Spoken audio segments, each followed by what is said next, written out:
Hello बच्चों, मेरा नाम है मोहित और आपका स्वागत हमारे यूट्यूब चैनल हिस्ट्री चैंपियन में।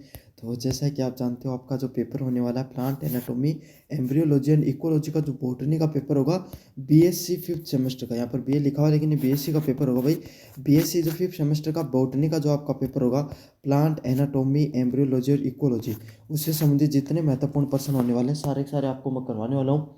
इस वीडियो को लाइक कर देना, चैनल को सब्सक्राइब कर देना और अपने दोस्तों को जरूर से शेयर कर देना भाई। साथ के साथ आप सभी को, बच्चों को पता है अपने 25,000 सब्सक्राइबर का टारगेट ले रखा है। 31 तारीख से पहले पहले आप सभी बच्चे करो कोशिश, ताकि अपन इस टारगेट तक अचीव कर पाए। चलिए शुरू करते हैं। ये पीडीएफ आपको टेलीग्राम चैनल पे मिल जाएगी। टेलीग्राम चैनल को जरूर से चेकआउट करना। मेरिस मेटम की व्याख्या कीजिए तथा ट्यूनिका कॉर्पस सिद्धांत व क्योवस सेंटर की सिद्धांत की वर्णन कीजिए। मेरिस्टेमेटम क्या होता है? मेरिस्टेमेटम विभाजक उन कोशिकाओं का समूह है जिनमें निरंतर विभाजन की क्षमता होती है। देखो, एक बार समझो ये क्या चीज़ होती है। मेरिस्टम आपको क्या होता है, उन जो ये वो उन सेल्स, उन कोशिकाओं का एक मतलब एक ग्रुप होता है, एक समूह होता है जो लगातार खुद में विभाजन कर सकती है। मतलब जैसे आपके सामने भाई ये कोशिका है, ये टूटकर आपके सामने एक नई कोशिका बना देगी, फिर टूटकर एक नई कोशिका बना देगी। वो ऐसे प्रकार की जो कोशिकाएं होती हैं उनको मेरिस्टेम के नाम से जाना जाता है। ये कोशिकाएं अपरिपक्व होती हैं, मतलब ये पूरी तरीके से मेच्योर नहीं होती, हाफली मेच्योर जो आपके सामने कोशिकाएं होती हैं, पौधे की वृद्धि के लिए उत्तरदायित्व होती हैं। और आपके सामने क्या होते हैं, जो ग्रोथ होती है, क्यों लगातार आपके सामने क्या कर रही हैं, खुद को ब्रेक डाउन कर रही हैं, है ना। लगातार खुद को क्या कर रही हैं, आपके सामने विभाजन कर रही हैं। तो इससे क्या होगा, आपके सामने भाई खुद को विभाजित करें, पहले एक थी अब तीन हो गई, तो तीन हो गई तो तीन प्रकार की सेल हो गई, एक जगह इकट्ठी होगी। तो ये जो ग्रोथ है ना प्लांट की, वो इससे होती है, जो पौधे की जो निरंतर वृद्धि के लिए ये सब जो उत्तरदायित्व होते हैं। स्थिति के आधार पे इनको तीन प्रकार की होती है। मतलब अगर अपन जो प्लांट होता है ना, अगर कोई भी पौधा होता है, अगर इस पर देखें तो ये कितने इनके तीन प्रकार होते हैं, है ना। मेरिस्टेमेटल टिश्यूज के भी तीन प्रकार होते हैं। कौन कौन से होते हैं भाई आपके सामने? मेरिस्टेमेटल टिश्यूज तीन प्रकार के होते हैं आपके सामने। पहला एपिकल टिश्यूज, फिर इंटरकैलरी और फिर लेटरल टिश्यूज। देखो, कोई भी पौधा होता है ना, जब उसकी वृद्धि होती है तो उस वृद्धि में सहायक कितनी प्रकार की कोशिकाएं होती हैं, वो आपके सामने तीन प्रकार की कोशिकाएं होती हैं। तीन प्रकार की कोशिकाएं होती हैं, एपिकल, इंटरकैलरी और लेटरल। समझ में आ गया। और जो आपके सामने जो कोशिकाएं पौधे की वृद्धि में आपके सामने बढ़ने में योगदान देते हैं, उनको मेरिस्टेमेटल टिश्यूज के नाम से जाना जाता है। चलिए अगले वाले की तरफ बढ़ते हैं। ट्यूनिका कॉर्पस सिद्धांत क्या होता है? ट्यूनिका कॉर्पस सिद्धांत, यह सिद्धांत सीमट 1924 के द्वारा दिया गया था, जो सूट एपेक्स जो परोक्ष शीर्ष का संगठन को समझाता है। उनके अनुसार परोक्ष शीर्ष के दो प्रकार होते हैं। मतलब ट्यूनिस कॉर्पस किसके बारे में बताता है भाई आपके सामने? देखो, मैं एक बार इनको बता देता हूँ। एपिकल होती है ना आपके सामने, एपिकल होती है। एपिकल टिश्यूज होती हैं कोई भी पौधे के सबसे ऊपरी भाग पे होती हैं, जो पौधे की आपके सामने ऊपर की तरफ हाइट बढ़ाने में मदद करती हैं। इंटर कैलरी की बात करें, आपके सामने पौधे के जो आपके सामने जो बीज की जो तना होता है ना, उसको बढ़ाने के काम करते हैं। और लेटरल वाली आपके सामने जो कोई भी पौधा होती है, उसके जो नीचे की ग्रोथ होती है उसको बढ़ाने में मदद करती हैं। अब ये जो आपके सामने ट्यूनिया कॉर्पस सिद्धांत है, यह सूट एपेक्स के संगठन को समझाता है। इनके अनुसार प्रोग सिर के दो भाग होते हैं। पहला होता है ट्यूनिशिया। यदि बाहरी एक से अधिक परतों वाला क्षेत्र होता है, इसमें कोशिकाएं केवल आपके सामने अपतनिक विभाजन करती हैं। इसके सतह का क्षेत्रफल बढ़ता है और मुख्य रूप से एपिडर्मिस बनती है। क्या होता है इसमें? कोई बाहरी जो परत, जैसे ये आपके सामने तना, इसके बाहरी की जो आपके सामने क्षेत्रों को बढ़ाने का काम करती है। इसमें कोशिकाएं केवल आपके सामने जो अपतनिक विभाजन करती हैं, जिससे सतह का विभाजन बढ़ता है। जैसे क्या होता है, जो बाहरी सतह होती है ना, बाहरी सतह का जो विभाजन है वो देखने को मिलता है और इसको एपिडर्मिस बनाती है। किस क्या बनाने का काम करती है भाई? एपिडर्मिस बनाने का काम करती है। कॉर्पस की बात करें, ये ट्यूनिशिया के नीचे स्थित कोशिकाओं का ऐसा समूह होता है जिसमें कोशिकाएं सभी दिशा में विभाजित होती हैं और ऊतकों का आयतन बढ़ता है। क्या होता है, जो आपके सामने कोशिकाएं होती हैं उसका हर दिशा में विभाजित होती है, मतलब ऊपर नीचे आगे पीछे हर तरफ आपके सामने जो कोशिकाएं हैं वो विभाजित होती हैं और उसका आयतन है वो बढ़ता है। ये कोर्टेका स्वसंबंध ऊतकों का निर्माण करती हैं। और क्या करती हैं? कोर्टेका स्वसंबंध ऊतक होती हैं, उसके निर्माण करने का काम करती हैं। अच्छे से समझ लेना भाई। क्वाइसेट सेंटर का सिद्धांत क्या होता है? ये सिद्धांत आपके सामने कॉकस द्वारा जड़ के शीर्ष आपके सामने सूट के अंदर दिया जाता है। मतलब कोई भी जो जड़ें होती है ना, उसके आपके सामने जो उनका जो ग्रोथ होने में मदद करती है। जड़ की टोपी रूट कैप और मेरिस्मेटिक क्षेत्र के बीच में कोशिकाओं आपके सामने जो जड़ की टोपी रूट कैप में मेरिस्मेटिक क्षेत्र के बीच में कोशिकाओं के बीच में निष्क्रिय क्षेत्र होता है जिसे क्वायसेट सेंटर कहा जाता है। मतलब जड़ होती है ना, उसके नीचे का जो क्षेत्र होता है ना, जो इनएक्टिव क्षेत्र होता है, उसको किसके नाम से जाना जाता है? क्वायसेट सेंटर के नाम से जाना जाता है। किस नाम से जाना जाता है? क्वायसेट सेंटर के नाम से जाना जाता है।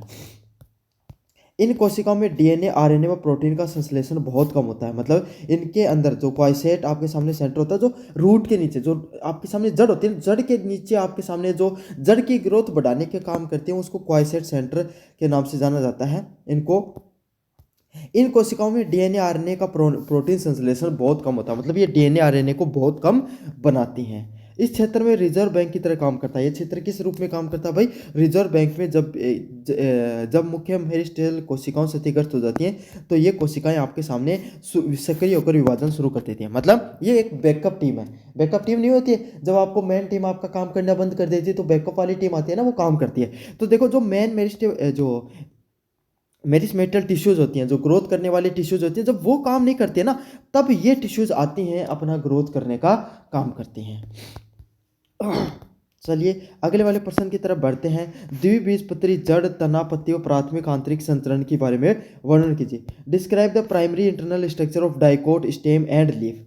द्विबीजपत्री पौधा उसके विभिन्न आंतरिक भागों व आंतरिक संरचना में स्पष्ट रूप से पाया जाता है।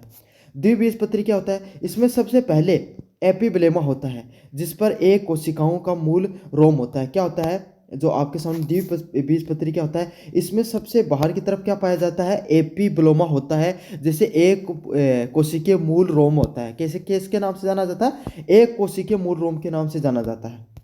काइटक्स बड़ा होता है और आपके सामने एंडोडर्मिस में कैसे टेपेरियन पट्टियाँ पाई जाती है। क्या होता है इसमें? काइटेक्स होता है ना, उस वो जो द्विबीजपत्री जड़ होती है उसमें काइटेक्स तो बड़ा होता है, और अंतर जो स्त्वा है, जो त्वचा होती है, उसमें जो आपके सामने कैस्पेरियन पट्टियाँ पाई जाती हैं। सवन बंडल की बात करें, जिसमें रेडिकल और आपके सामने स्टार्च प्रोटोजाइमल बाहर की ओर होता है, तथा जाइमल बंडलों की संख्या कितनी होती है? 2 से 4 आपके सामने जो बंडल होते हैं उनकी संख्या देखने को मिलती है। द्विबीजपत्री तना डाइकोट स्टेम क्या होता है? इसके सबसे बाहरी तरफ क्यूटिकल युक्त एपिडर्मस होता है। क्या होता है? इसके बाहरी तरफ क्यूटिकल एपिडर्मस होता है, जिस सारे बंडल रिंग में व्यवस्थित होते हैं। जैसे आपके सामने डाइकोट तना है ना, इसमें क्या होगा? आपके सामने सबसे बाहरी की तरफ आपके सामने एक्यूटल युक्त एपिडर्मस होगा, जिसमें ऐसी प्रकार की रिंग्स है वो आपके सामने पाई जाती हैं। सवन बंडल में क्या होता है? एक प्रकार का घेरा हुआ रिंग है, वो व्यवस्थित रूप से पाई जाती हैं। सवन बंडल संयुक्त कॉन्जेंट कोलेट्रल ओपन होते हैं, यानी जाइनम और फोइलम के बीच में कॉम्बिनेशन पाया जाता है। क्या होता है? आपके सामने कोजॉइंट पाया जाता है। कोजॉइंट क्या होता है? आपके सामने कोजॉइंट और ओपन पाए जाते हैं, यानी जाइलम और फोइलम का कॉम्बिनेशन पाया जाता है, जिसमें जाइलम एंड्रेच प्रोटोजाइलम केंद्र की ओर होता है। क्या होता है? जाइलम एंड्रेच और प्रोटो जो आपके सामने जाइलम और फ्लोएम का इसमें क्या होता है? आपके सामने कॉम्बिनेशन होता है। जाइलम और फोइलम में वो एक जगह ही इसमें पाए जाते हैं। जाइलम के अंदर एंड्रेच प्रोटोजाइलम केंद्र की ओर होता है। द्विबीजपत्री आपके सामने पत्तियां क्या होती है? डाइकोट लीव्स क्या होते हैं? इसमें ऊपरी और निचली तरफ एपिडर्मिस के बीच में मीसोफिल उत्तक होते हैं। कौन से उत्तक होते हैं भाई? मीसोफिल उत्तक है वो पाए जाते हैं। मीसोफिल को 2 भागों में बांटा जाता है। ऊपरी वाले को पेलिसेड के नाम से जाना जाता है, पेरिकाइमा, और निचली को स्पोंजी के नाम से। किसके नाम से जाना जाता है? स्पोंजी के नाम से जाना जाता है। मतलब जो मीसोफिल होता है उसको 2 भागों में बांटते हैं। पहला होता है पेलिसेड, और जो नीचे वाला होता है उसको स्पोंजी पेरिकाइमा के नाम से जाना जाता है। रंध्र की बात करें, स्टोमेटा की मुख्य रूप से निचली सतह पर पाए जाते हैं। जो मीसोफिल होता है उसको 2 भागों में बांटते हैं। मीसोफिल को कितने भागों में बांटा जाता है? 2 भागों में बांटा जाता है। ऊपरी वाले को क्या कहा जाता है? प्लेस हेड के नाम से जाना जाता है। किस नाम से जाना जाता है? प्लेस हेड को। और नीचे वाले को स्पोंजी पेरिकाइमा के नाम से जाना जाता है। और स्टोमेटा मुख्य रूप से निचली सतह पे, जो नीचे की तरफ होता है ना, इसमें स्टोमेटा पाए जाते हैं, जो पानी वगैरह का जो निकलने का जगह होती है, वो डाइकोट जो लीफ होती है। देखो डाइकोट लीफ आपके सामने कुछ ऐसी लीफ्स होती हैं, ऐसी लीफ पाई जाती है, ऐसी वाली। समझ में आ गया अच्छे से? कैम्बियम व पेरिडियम के संदर्भ में द्विबीजपत्री तने और जड़ में द्वितीयक वृद्धि को समझाइए। मतलब कैम्बियम और पेरिड्रम के संदर्भ में द्विबीजपत्री मतलब डाइकोट तने को और जड़ को द्वितीयक वृद्धि को समझा दो। मतलब क्या बताना है, explain the secondary growth in dicot stem and the root with reference to the cambium peridium. क्या समझाना आपको, सेकेंडरी ग्रोथ के बारे में बताना है, डाइकोट स्टेम के रूट और आपके सामने कैम्बियम पेरिडियम को। जब द्विबीजपत्री पौधे की चौड़ाई में वृद्धि होने के कारण आपके सामने उसी को द्वितीयक वृद्धि या सेकेंडरी ग्रोथ के नाम से जाना जाता है। जब द्विबीजपत्री आपके सामने दो द्विबीजपत्री पौधे होते हैं उसकी चौड़ाई में जब वृद्धि होती है ना, तो उसको किसके नाम से जाना जाता है, द्वितीयक वृद्धि के नाम से जाना जाता है, सेकेंडरी ग्रोथ के नाम से जाना जाता है। किस ग्रोथ के नाम से जाना जाता है, सेकेंडरी ग्रोथ के नाम से जाना जाता है। इसमें मुख्य रूप से पार्श्व मेरिस्मेटम कैम्बियम के कारण होती है। इसमें ग्रोथ कैसी होती है, द्विबीजपत्री पौधा होता है उसमें चौड़ाई में वृद्धि होने के कारण उसको सेकेंडरी ग्रोथ के नाम से जाना जाता है। और उसमें ग्रोथ कैसी होती है, पार्स मेरी स्टेम कैम्बियम के कारण उसमें ग्रोथ देखने को मिलती है। पार्स मेरी स्टेम जो कैम्बियम में ग्रोथ होती है उसके कारण उसकी ग्रोथ देखने को मिलती है। संवहनी कैम्बियम की भूमिका समझाइए, वेस्कुलर कैम्बियम की भूमिका न समझाओ। मतलब वेस्कुलर जो कैम्बियम होता है उसके आपको भूमिका के बारे में बताना है। तने में इंट्राफेसिकुलर कैम्बियम मिलकर एक कैम्बियम रिंग बनाते हैं। क्या होता है, तने में एक तो इंट्रासेलिक फेसिकुलर और इंटरफेसिकुल, ये दो आपके सामने कैम्बियम मिलकर एक क्या बनाते हैं, कैम्बियम रिंग, एक मिक्स रिंग जो रिंग बनाने का काम करते हैं। यह रिंग अंदर की तरफ एक द्वितीयक जाइलम लकड़ी और बाहर की तरफ द्वितीयक फोलियम बनाते हैं। क्या होता है आपके सामने, यह रिंग क्या बनाते हैं, द्वितीयक जाइलम लकड़ी में द्वितीयक जाइलम बनाते हैं और बाहर की तरफ क्या बनाते हैं, द्वितीयक फोइलम बनाते हैं। और अंदर की ओर वृद्धि अधिक होने के कारण तने का गहरा बढ़ता चला जाता है। क्या होता है, देखो मैं बताऊं, पहले द्वितीयक जाइलम बना दिया, फिर बाहर की तरफ आपके सामने द्वितीयक आपके फ्लोएम बनाने का काम करते हैं। पहले जाइलम बनता है, फिर फ्लोएम बनता है, फिर जाइलम बनता है, फिर फ्लोएम बनता है। इसलिए क्या होता है, लगातार जो आपके सामने तना है उसकी ऐसे ग्रोथ है वो रेगुलर रूप से बढ़ती रहती है। जड़ में कॉम्बियम पूर्ण द्वितीयक होता है और फ्लोएम के नीचे प्रोटोजाइलम के ऊपर स्थित कोशिकाओं से बनता है। क्या होता है, जड़ में जो कैम्बियम पूर्णतः द्वितीयक होता है, जो कैम्बियम होता है वो पूर्णतः सेकेंडरी पाया जाता है। क्या पाया जाता है, पूर्णतः सेकेंडरी पाया जाता है। फ्लोएम के नीचे और प्रोटोजाइलम के ऊपर कोशिकाओं से बना होता है। क्या होता है, फ्लोएम के नीचे बनता है और प्रोटोजाइलम के कोशिकाओं के नीचे बनता है। अगले वाला होता है पेरिड्रम का निर्माण। पेरिड्रम क्या होता है, द्वितीयक वृद्धि के कारण बाहरी परतें एपिडर्मिस और कोटेक्स के फट जाती हैं। क्या होती है, द्वितीयक जो सेकेंडरी जो आपके सामने ग्रोथ होती है इसके कारण जो बाहरी परतें होते हैं एपिडर्मिस और कोटेक्स है वो परतें फट जाती हैं। इनकी रक्षा के लिए कोर्क कैम्बियम फेलोगिन विकसित होती है। क्या होता है भाई, आपके सामने जो सेकेंडरी आपके सामने ग्रोथ के कारण जो बाहरी परतें होती हैं एपिडर्मिस की कोटेक्स की वो फट जाती हैं और इसकी रक्षा के कारण कोर्क कैम्बियम विकसित होती है। फेलोजन, ये बाहर की ओर कोर्क फैलियम के अंदर की ओर द्वितीयक कोटेक्स का निर्माण फेलोड्रम को बनाने का काम करती है। क्या करती हैं, फेलोजन क्या करती हैं भाई, आपके सामने ये बाहर की ओर कोर्क फैलियम को और अंदर की ओर द्वितीयक कोटेक्स बनाने का काम करती है। इसमें तीन फेलोजन फेलोड्रम को सम्मिलित करके पेरिड्रम कहा जाता है। क्या कहा जाता है, इसमें तीन बनते हैं। क्या क्या बनते हैं, फेलम, फेलोजन और फेलोड्रम। इसको तीनों को अपन किस नाम से जाना जाता है, पेरिड्रम के नाम से। किस नाम से जाना जाता है, पेरिड्रम के नाम से जाना जाता है। ये पौधे की सुरक्षा प्रदान करने का काम करता है। पेरिड्रम का क्या काम होता है भाई, पौधे को सुरक्षा प्रदान करना और छाल का हिस्सा बनना। पेरिड्रम का काम यही होता है, आपके सामने मैं ये बताता हूँ। द्वितीयक वृद्धि के कारण क्या होता है, बाहरी परतों का निर्माण होता है। जो बाहर आप पौधे का परत देखते हो ना, कठोर परत होती है, उसके अंदर एपिडर्मस और कोटेक्स फट जाते हैं। क्या होते हैं, एपिडर्मस और कोटेक्स वो फट जाते हैं। इनकी रक्षा का कार्य कौन कौन करता है आपके सामने, कोर्क पेलेगम वो करता है, जो फेलोजन के नाम से जिसको जाना जाता है। ये इसके बाहर की ओर कोर्क होता है और अंदर के अंदर द्वितीयक कोटेक्स होता है। क्या होता है, बाहर की तरफ कोर्क पाया जाता है और अंदर की तरफ कोटेक्स जो फेलोडम है वो पाया जाता है। निष्कर्ष की बात करें, द्वितीयक वृद्धि न होने से न केवल पौधे को मजबूती मिलती है बल्कि संवन उत्कों में भी आपके सामने क्षमता पहुंचती है। क्या होता है, सेकेंडरी ग्रोथ होने की वजह से, कौन सी ग्रोथ होने की वजह से, सेकेंडरी ग्रोथ होने की वजह से न तो सिर्फ पौधे को ग्रोथ मिलती है बल्कि संवन उत्कों की भी जो आपके सामने क्या होता है, क्षमता है वो बढ़ती है। समझ में आ गया। यूनिट 2 है पराग कोश की संरचना को समझाते हुए सूक्ष्म बीजाणु जनन और नर युग्मम के विकास को समझाए। Describe the structure of anther and explain the microsporogenesis and development of male gametophyta. पराग कोश क्या होता है, स्ट्रक्चर ऑफ एंथर क्या होता है, एक जो प्रारूपिक प्रांगण, द्विपालित, बायोलोडेड व 4 कोष्ठिया टेरा स्पेरोगेनेटेड होता है, जिसके भित्ति के 4 परत बने होते हैं। पहला होता है एपिडर्मिस। एपिडर्मिस क्या होता है? बाहरी सुरक्षात्मक जो परत होती है ना, कोई भी परत की जो सबसे बाहरी सुरक्षात्मक परत होती है ना, उसको एपिडर्मिस के नाम से जाना जाता है। किस नाम से जाना जाता है? एपिडर्मिस के नाम से। एपिडर्मिस के नाम से जाना जाता है। जो कोई भी पौधा होता है उसके सबसे बाहरी परत होती है सुरक्षात्मक परत, उसको एपिडर्मिस के नाम से अपन जानते हैं। अगले वाला होता है एंडोथीसियम। एंडोथीसियम क्या होता है? परागकोश के जो स्फुटन के इसमें सहायक होती है, मतलब जो परागकोश होता है आपके सामने उसको फूटने में सहायक होती है। जो परागकोश होता है ना, एंथर होता है, जब वो उसका विस्फोट होता है तो वो बाहर की तरफ जो बीज वगैरह जाते हैं उसमें ये मदद करता है। अगले वाला होता है मध्य परत। मध्य परत क्या करती है? 1 से 3 जो परतें होती हैं आपके सामने, उसको मध्य वाली परत के नाम से जाना जाता है। अगले होता है टेपिटम। सबसे आंतरिक परत जो विकसित हो रहे परागकणों को आपके सामने पोषण प्रदान करने का काम करती है। कौन सी? टेपिटम क्या होती है? सबसे आउटर लेयर होती है। क्या होती है? सबसे आउटर लेयर होती है आपके सामने। जो परागकण होते हैं ना आपके सामने, जो आपके सामने परागकण होते हैं, उनको क्या करती है भाई? उनको पोषण, उनको न्यूट्रिशन प्रदान करने का काम करती है। उनको क्या करती है? न्यूट्रिशन प्रदान करने का काम करती है। सबसे बाहरी परत जो आपके सामने जो जितने भी जो सीड्स होते हैं ना, जितने भी सीड्स होते हैं उनको क्या करती है? आपके सामने न्यूट्रिशन प्रदान करने का काम करती है। क्या करती है? जितने भी सीड्स होते हैं उनको न्यूट्रिशन प्रदान करने का काम करती है। सूक्ष्म बीजाणु जनन। सूक्ष्म बीजाणु जनन क्या होता है? पराग कोश के भीतर द्विगुण 2n सूक्ष्म बीजाणु मात्र कोशिकाएं एमएमसी में अर्धसूत्री विभाजन द्वारा 4 अणुगित एन और सूक्ष्म बीजाणु को बनने की प्रक्रिया को सूक्ष्म बीजाणु जनन कहते हैं। क्या कहते हैं? जो कोई भी पराग कोश होता है ना, उसके भीतर द्विगुणित आपके सामने सूक्ष्म बीजाणु पाए जाते हैं, जिनको एमएमसी के नाम से जाना जाता है। किस किस के नाम से जाना जाता है? एमएमसी के नाम से जाना जाता है।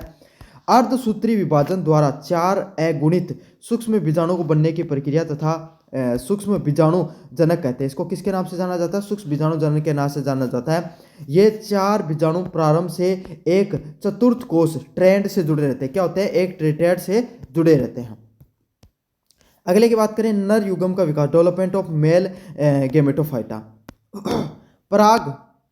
परागकण नर युग्म कोशिका एक कोशिका होती है जिसके विकास के दौरान केंद्र विभाजित होकर एक बड़ी कोशिका वेजिटेटिव सेल बना लेता है। मतलब परागकण क्या होता है? एक नर युग्म प्रकार की कोशिका होती है जिसके विकास के दौरान क्या कोशिकाएं सेल आपके सामने डिवाइड होकर एक वेजिटेटिव सेल बना देती हैं। क्या बना देती हैं? एक प्रकार की वेजिटेटिव सेल बनाने का काम करती हैं, है ना। एक बड़ी कायिका कोशिका बना देती हैं और एक छोटी जनन कोशिका जनरेटिव सेल होती है ना, उसको वो भी बनता है। और क्या होता है? एक जनरेटिव सेल भी बनती है। जनन कोशिका पूर्ण विभाजित होकर 2 अचल नर युग्म, फिर क्या होता है? फिर से पुनः विभाजित होकर 2 छोटी छोटी नर युग्मों को बनाने का काम करती है। और ये 3 कोशिकाओं वाली अवस्था में नर युग्म कोशिका का पूर्ण विकास को दर्शाती है। किस चीज़ को दिखाती है? कि आपके सामने जो पूर्ण कोशिकाओं वाली जो अवस्था होती है नर युग्म को पूर्ण विकास को दिखाने का काम करती है। प्रश्न नंबर 2 है महाबीजाणु जनन और मादा युग्मक भ्रूण कोश का विकास के बारे में बताइए। Explain the megasporogenesis and development of female gametophyta. पहला होता है महाबीजाणु जनक। बीजांड ओवल्स के आपके सामने न्यूक्लियस के एक कोशिका सक्रिय होकर महाबीजाणु कोशिका एमएमसी की तरह व्यवहार करती है। मतलब एक जो ओवल होता है ना, ओवल के अंदर न्यूसेल्स में एक कोशिका सक्रिय होती है जिसे महाबीजाणु मार्त कोशिका के नाम से जाना जाता है। इस द्विबीजाणु कोशिका में अर्धसूत्री विभाजन होता है। कितना होता है? आपके सामने एक अर्धसूत्री विभाजन देखने को मिलता है जिसमें 4 अगुणी महाबीजाणु, जिसमें क्या होते हैं? 4 अगुणित आपके सामने महाबीजाणु देखने को मिलता है। इसमें से 3 नष्ट हो जाते हैं, जिसमें क्या होता है? 3 नष्ट हो जाते हैं और केवल एक होता है वो कार्यात्मक अनफंक्शन रहता है। मतलब देखो 4 विभाजनों में बटेगा, एक तो काम का है, बाकी 3 कोई काम के नहीं है। समझ में आ गया? एक काम का, बाकी 3 कोई भी काम के नहीं है। पहला होता है मादा युग्मम भ्रूण कोश का विकास होना। एक कार्यात्मक महाबीजाणु में भ्रूण कोश बनने की प्रक्रिया को एकल बीजाणु मोनोस्पोरेसिस के विकास के नाम से जाना जाता है। मतलब कोई एक भ्रूण कोश होता ना, उसके अंदर एक बीज बनता है, उसको मोनोस्पोरेसिस के नाम से जाना जाता है। कार्यात्मक महाबीज के केंद्र के बीच में 3 समसूत्री विभाजन देखने को मिलता है। कितना विभाजन देखने को मिलता है? 3 बार समसूत्री विभाजन देखने को मिलता है, जिसके 8 केंद्रक बनते हैं। कितने केंद्रक बनते हैं? 8 न्यूक्लियस है वो बनते हैं। कितने न्यूक्लियस बनते हैं? 8 न्यूक्लियस बनते हैं। ये केंद्रक भ्रूण कोश में व्यवस्थित होते हैं और 3 केंद्रक अंड उपकरण, 1 अंड कोशिका और 2 सहायक कोशिकाओं को बनाते हैं। क्या करते हैं? एक तो अंड कोशिका को बनाएंगे और 2 सहायक कोशिकाओं को बनाने का काम करते हैं। 3 जो आपके सामने केंद्रक प्रतिमुखी कोशिकाओं का आपके सामने इसमें निर्माण होता है। तो बच्चों, ये था आपके सामने जो पेपर होने वाला प्लांट एंटोनॉमी एंड एम्ब्रियोलॉजी, उसके 2 यूनिट का रिवीजन करा दिया, 2 यूनिटों का बाद में रिवीजन करवा दिया जाएगा। धन्यवाद।